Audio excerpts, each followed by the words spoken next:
Good morning. May the peace, love, and grace of God be with each of us. We've talked about long suffering, but there is a little more that we can study on it. So today, we're going to continue. To be long suffering is to be firm, to withstand the annoyances and aggravations and benefit of others. We can say that Jesus was long suffering. Why? Because Jesus withstood many aggravations in benefit of us, many irritations in our benefit. How many times we are going to need to be long-suffering in benefit of others? When we are irritated, vexed, bear it in benefit of others. This is the meaning of long-suffering. For love of others, many times we will need to bear irritations and aggravations.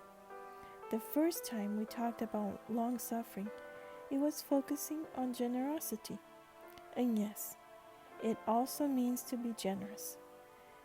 But we are looking for those peculiar points which we do not always see if we do not study the Word.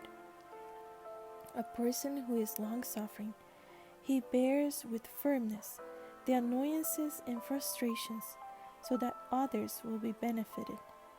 In the life of Jesus, we see this exemplified in more than one occasion.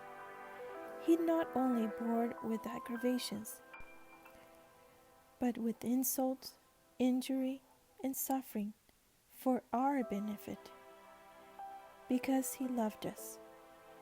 Should we not follow his example? For love to the soul, for their salvation?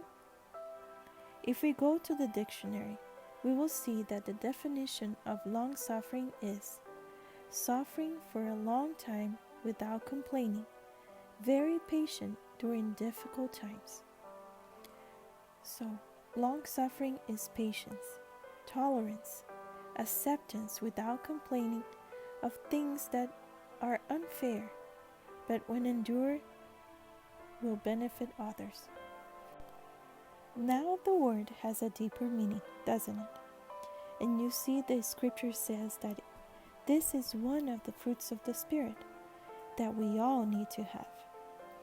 So, the question now is, have we been long-suffering with others?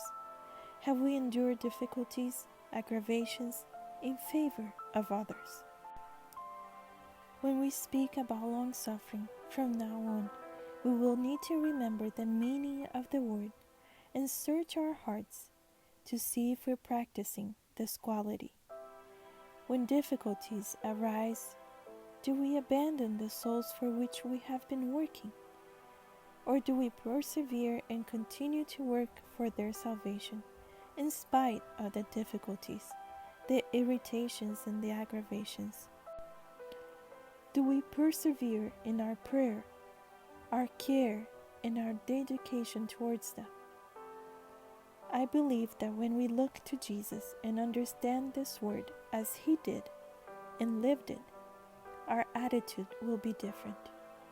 As we talk about the fruits, this is one that we need to really pay attention to, so that we will have in our hearts the question of how we are relating to others in difficult times. May God help us to seek from him to have this fruit of the Spirit, so that we will be long-suffering in our efforts for the salvation of others, so that in our actions Jesus will be seen. We will continue tomorrow. Until then, have a blessed day.